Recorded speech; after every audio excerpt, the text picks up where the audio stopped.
The morning Jacob Reyes lost his job at the Circle T Ranch, he had exactly $4 in his pocket, a 2-year-old daughter asleep in a borrowed wagon bed, and no earthly idea where either of them would sleep that night. The foreman, a heavy-set man named Sutter who had never much liked Jacob's habit of asking for time to tend his sick child, had made the decision easy by declaring that a hand who couldn't be relied on for full days wasn't worth the wages of a hand who could, and had counted out Jacob's final pay with the flat, unapologetic efficiency of a man closing a book he'd been eager to shut. Jacob hadn't argued. There wasn't much use arguing with a man holding all the cards, and besides, little Sarah had chosen that exact morning to run a fever, and there was a part of him, the honest part he rarely let speak too loudly, that understood Sutter's frustration even if he despised the man for acting on it. His wife, Sarah's mother, had died birthing the girl 2 winters back, in a soddy on a claim that hadn't held together another season after her death, and since then it had been Jacob and the baby, against whatever the territory cared to throw at them, which had generally been quite a lot. He had heard, from a drifter passing through the bunkhouse a week before his firing, that the widow Calloway out past the eastern range was looking for a foreman, her own having quit to chase gold rumors in the Black Hills, and that she paid fair and didn't ask questions about a man's past so long as his work in the present was honest. Jacob hadn't put much stock in bunkhouse talk generally, most of it being equal parts wishful thinking and outright lies, but with nothing else on the horizon and a daughter who needed feeding, he hitched the wagon that same afternoon and pointed the tired horse toward the Calloway spread, arriving as the sun was dropping low and gold over a ranch house considerably finer than any he'd worked at in his life. 2 stories of good lumber with glass windows and a wraparound porch, the kind of house that spoke of money accumulated carefully over years, rather than won suddenly and carelessly at a card table. He sat in the wagon a long moment before working up the nerve to climb down, Sarah stirring fretfully against his shoulder, her small forehead still too warm, and he told himself that the worst the widow could do was turn him away, and he had weathered worse than a closed door. The woman who answered his knock was not what he expected, though he could not afterward have said exactly what he had expected instead. Evelyn Calloway was perhaps 35, dressed simply but well, dark-haired with a kind of composed, watchful face that comes from having managed difficult things without much help for longer than most people would credit, and when she looked at Jacob standing on her porch with a sick, fussing toddler in his arms and desperation plain on his unshaven face, something in her expression shifted, not to pity exactly, Jacob would think later, but to a kind of recognition, as though she saw in him some reflection of trouble she understood intimately herself. She did not ask him inside right away. She asked instead, briskly, what was wrong with the child, and when Jacob explained the fever, she disappeared into the house and returned with a basin of cool water and a clean cloth before he had finished stammering out his request for work, and it was only after she had shown him how to bring the fever down, working alongside him on the porch steps with an ease that suggested she had nursed sickness before and more than once, that she sat back on her heels and asked him, plainly, what exactly he thought he could do for her ranch. He told her the truth, because he had found over 2 hard years that the truth, however unflattering, generally served him better than the alternative. He told her he'd been let go that very morning from the Circle T for the crime of tending his sick daughter on company time, that he had worked cattle since he was 12 years old and knew stock and grass and weather about as well as any man his age was likely to, but that he came as a package with a 2-year-old who would sometimes need tending in the middle of a workday, and that if that was unacceptable to her the way it had been to Sutter, he would understand and trouble her no further. Evelyn Calloway had listened to all of this with her arms crossed and her face unreadable, and when he finished, she had said only that she would think on it overnight, and that he and the child were welcome to sleep in the bunkhouse, empty since her foreman's departure, and that they would talk again in the morning. Jacob had expected nothing more than that, a night's shelter and a probable refusal come daylight, and he had thanked her with more feeling than the small kindness perhaps warranted, because a warm, dry bunkhouse and a promise of a real conversation was more than most of the territory had offered him in longer than he cared to remember. What Jacob did not know that first night, and would not learn for some weeks, was that Evelyn Calloway's composed exterior concealed a woman nearly as desperate in her own way as he was in his.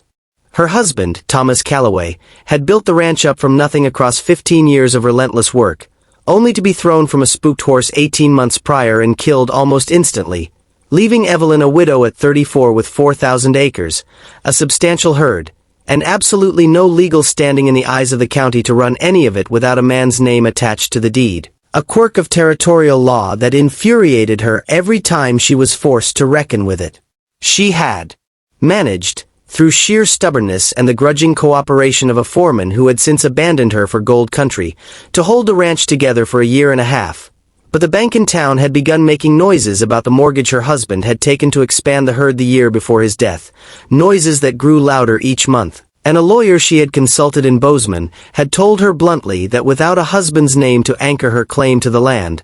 there were men in the county, distant cousins of Thomas's and ambitious neighbors both, who might successfully contest her right to the property in court. Widow or no widow, grief or no grief. She had not told anyone in the territory the precise shape of her fear, because a woman alone could not afford to advertise her vulnerabilities any more than a wounded animal could afford to announce itself to wolves. But the fear sat with her every night regardless, and when Jacob Reyes had appeared on her porch with his sick child and his honest, unguarded face, something in her had recognized an answer to a problem she had not yet found the courage to solve. She did not propose to him outright that first night, or even the second. She gave him work first, real work, testing him the way she would have tested any hand, watching how he handled the cattle and mended fence and treated the men who remained loyal to her operation, and Jacob, unaware he was being evaluated for anything beyond his competence as a foreman, simply did the work in front of him the way he always had,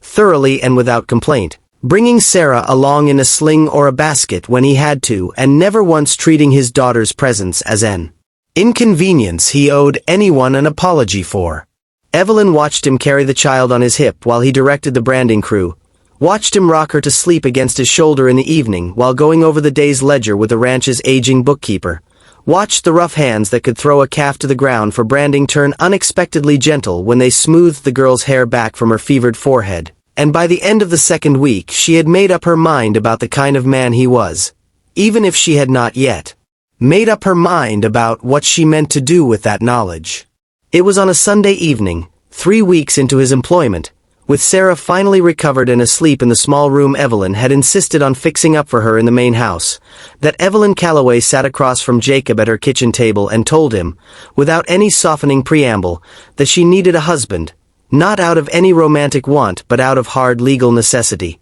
that the bank and a pack of grasping relatives were circling her ranch like buzzards waiting for a woman alone to stumble, and that a marriage, a real and legal one, would put the ranch beyond their reach in a way that no amount of stubbornness or competence on her part ever could. Jacob had sat in stunned silence for a long moment, turning his coffee cup slowly on the table, before asking her, carefully, whether she meant a marriage in name only or something closer to what marriage usually meant, and Evelyn, to her credit, had not dodged the question, telling him plainly that she did not know yet what it would become, only that she respected the way he worked and the way he loved his daughter, and that she thought, given time, respect might grow into something warmer, but that she would not pretend to promises neither of them could yet honestly make. She offered him, in exchange for his name and his presence beside her before the law, a half share in the ranch's operation, a home for his daughter finer than any he could otherwise provide her, and the dignity of a position rather than the precarity of hired labor that could vanish the moment a foreman like Sutter decided a sick child was more trouble than a father's work was worth. Jacob did not answer right away, because a decision of that size deserved more weight than a quick yes, and because some old wounded part of him, still raw from watching Sarah's mother die and from months of being turned away from jobs on account of the daughter he refused to abandon or apologize for, wanted to understand exactly what he was agreeing to before he agreed to it. He asked Evelyn about her husband, and she told him, with a grief still evidently sharp despite the year and a half that had passed, about Thomas and the horse and the terrible speed of it all, one moment a husband and the next a widow with 4,000 acres and no one to share the weight. He asked her what would happen to him and to Sarah if, somewhere down the road, she decided the arrangement no longer suited her, and Evelyn, who had clearly considered this question herself, told him she would put it in writing, a legal provision protecting his share and his daughter's security regardless of whatever became of the marriage itself, because she was not in the business of trading one man's precarious position for another. It was that answer, more than any other,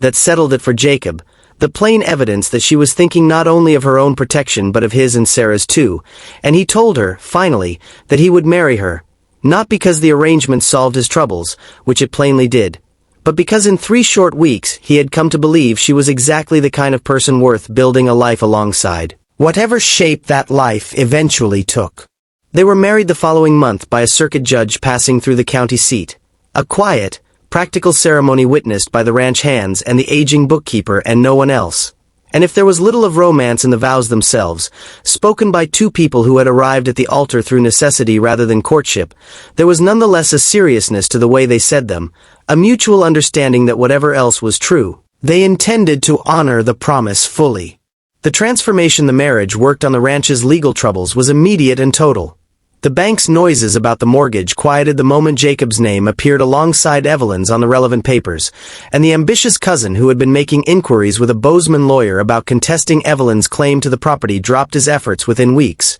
recognizing that a married rancher's claim, backed now by a working husband with an unimpeachable reputation for honest labor, was a far harder thing to challenge than a widow's alone had been. But the more surprising transformation, the one neither of them had quite anticipated when they sat across that kitchen table weighing necessity against uncertainty, was the slow, unhurried way that respect did indeed begin to deepen into something else entirely. It happened in small moments rather than any single dramatic turn, the way most real things do. It happened in the evenings when Evelyn, who had spent a year and a half doing the ranch's books alone by lamplight, found herself instead going over the ledgers with Jacob beside her, his rough handwriting filling in figures next to her neat columns, and discovered that she looked forward to those evenings more than she examined too closely. It happened when Sarah, recovered fully and thriving in the finer house with its warm rooms and its full pantry, began calling Evelyn Mama, without any prompting from either adult, and Evelyn found herself crying about it privately in a way that had nothing to do with grief for Thomas and everything to do with a joy she had not expected still to be capable of feeling. It happened when Jacob, riding in from a long day mending the northern fence line, began seeking Evelyn out first thing, before food or rest, simply to tell her about the day, and realized somewhere in that habit that he was not reporting to an employer or even a legal wife but sharing his life with a partner in the truest sense of the word. Neither of them announced the shift when it happened, because it did not arrive as a single moment worth announcing, but by the time the first snow fell that winter, some 4 months into the marriage, Jacob found himself standing on the porch watching Evelyn teach Sarah to identify the shapes of the mountains through the falling snow,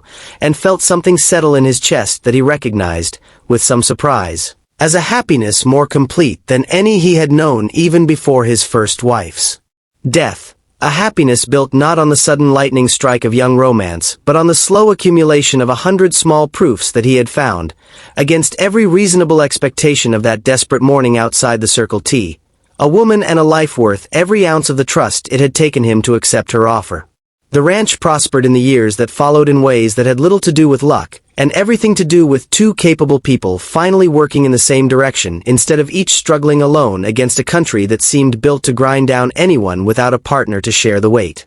Jacob's eye for cattle and his tireless work ethic combined with Evelyn's sharper business sense and her hard-won knowledge of the county's markets and buyers to grow the herd steadily, and the ambitious cousin who had once eyed the property with acquisitive interest found himself, some years later, asking Jacob for advice on his own struggling operation, a request Jacob granted with more generosity than the man's earlier scheming perhaps deserved, because Evelyn had taught him, in her quiet way, that security freely shared cost a person far less than security hoarded out of old fear. Sarah grew up on that ranch calling 2 people Mama and Papa, who had come together not through any storybook romance, but through a widow's desperate practicality and a fired cowboy's desperate need. And if she ever learned the precise circumstances of her parents' marriage, the ledger and the lawyer and the cold arithmetic of land and law that had first brought them to the same table, she never seemed to doubt for a moment the warmth that had grown up around that arithmetic in the years since. Because by the time she was old enough to ask questions, the answer written plainly on both her parents' faces, in the easy way they still sought each other out at the end of every long day, was that whatever had begun as necessity had long since become something neither of them could any longer imagine living without. And on winter evenings when the snow fell thick over the mountains and the fire burned low in the good stone hearth Thomas Calloway had once built and Jacob Reyes had once nearly frozen outside of, The three of them sat together in a peace that owed nothing to fortune and everything to two desperate people who had chosen, against all easy reason, to trust each other completely.